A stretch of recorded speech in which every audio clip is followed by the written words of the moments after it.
اعوذ باللہ من الشیطان اللعین الرجیم بسم اللہ الرحمن الرحیم الحمدللہ الذی لا یبلغ مدحتہ القائلون ولا یحصی نعماہ العادون ولا یؤدی حقہ المجتہدون الذی لا یدرکہ بعد الہمم ولا ینالہ غوث الفتن الذي ليس لصفته حد محدود ولا نعت موجود ولا وقت معدود ولا أجل ممدود فطر الخلائق بقدرته ونشر الرياح برحمته ووطد بالصخور ميدان أرضه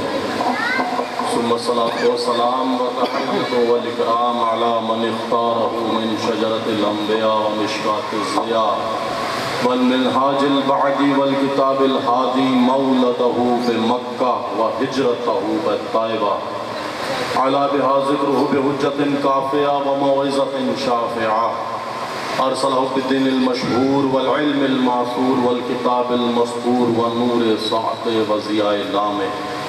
مولانا ومولى الثقلين جد الحسن والحسين بالقاسم محمد الله ثم الصلاة والسلام وتحية والإكرام على أهل بيته الطيبين الطاهرين المحسومين المنتجبين المنتخبين المكرمين المظلومين واللعنة الدائمة على أعدائهم ومنكر فضائلهم وغاصب حقوقهم أجمعين أما بعد قال حق سبحانه وتعالى في محكم كتابه المتين والقرآن الكريم بسم الله الرحمن الرحيم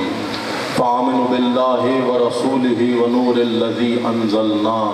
والله بما تعملون خبير صلوات بھیجئے محمد وآل محمد پر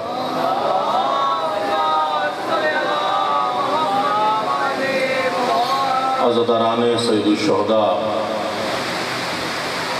سالانہ مجلس اعزا جو باب الحوائج شہزادہ علی اصغر کی مناسبت سے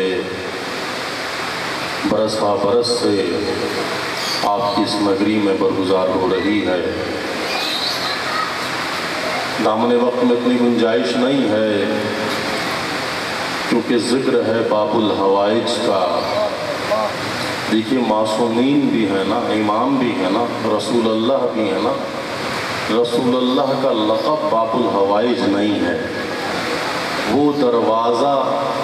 جہاں انسان کی حاجتیں پوری ہوتی ہیں کرنے کو تو 14 انوار الہیہ جو روئے زمین پر پیکر بشر میں اتارے گئے تھے یہ سب حاجت روا ہیں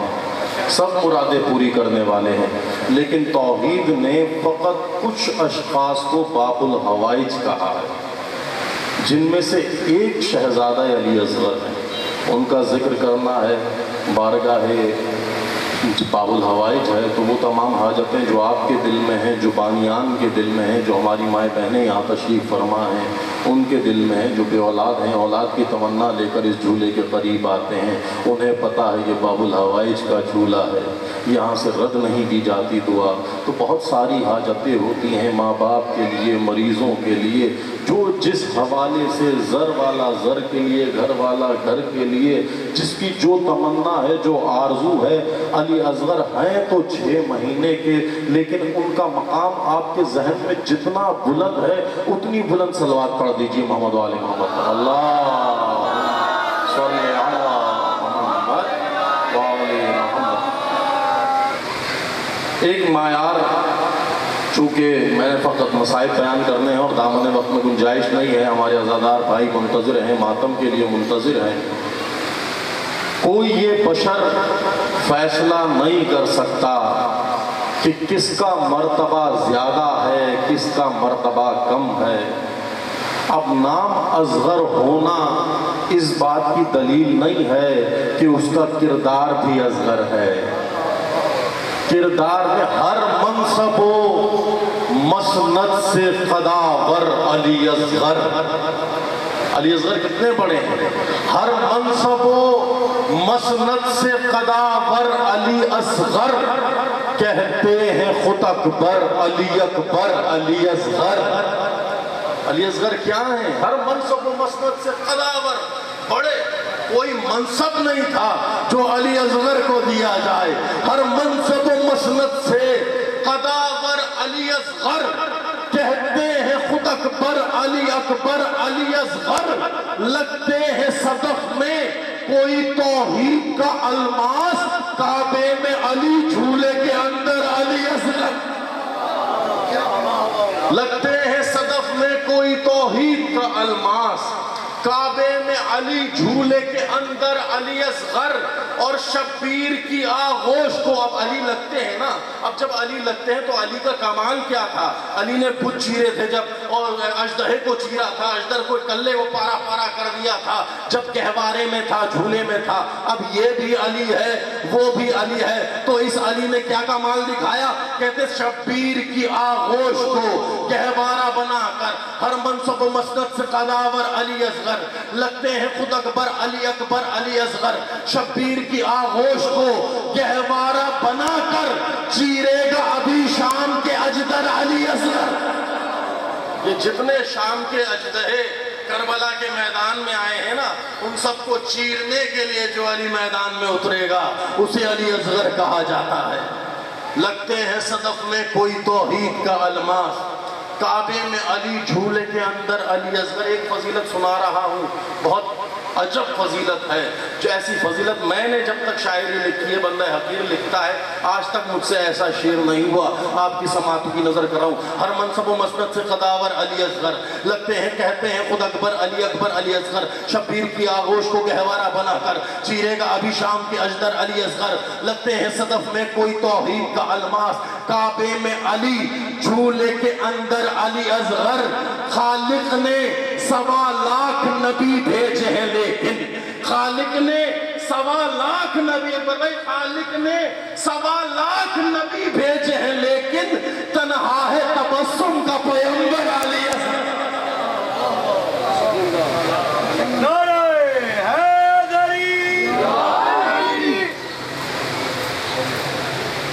لگتے ہیں صدف میں کوئی توحید کا الماس،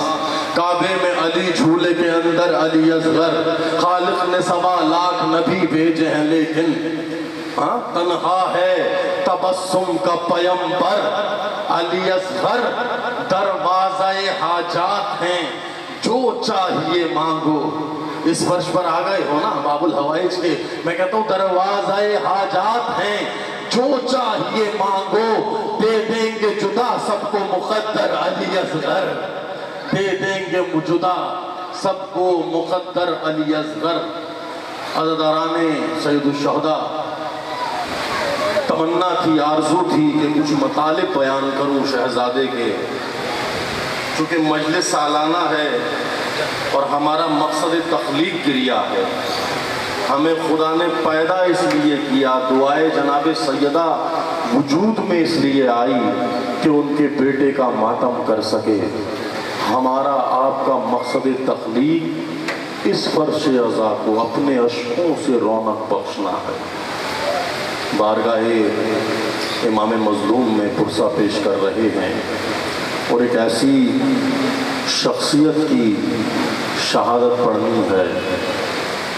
کہ جو ایک دفعہ شہید نہیں ہوا، جو کربلا کے میدان میں بار بار شہید ہوا، ایک ایسا شہید جو سن میں سب سے چھوٹا تھا، لیکن مرتبہ شہادت میں اتنا بڑھ گیا، کبھی تیر سے شہید ہوا تو کبھی خنجر سے شہید ہوا تو کبھی نوک نیزہ پر بلند ہو کر شہید ہوا۔ جناب علی اصغر کا سندھت 12 دن جب امام حسین 28 رجب کو کربلا کے لیے روانہ ہو رہے تھے، حسین نے سب کو ودا کر دیا۔ قیامت کا منظر تھا، بچے بہنوں سے بہت زیادہ مانوس ہوتے ہیں،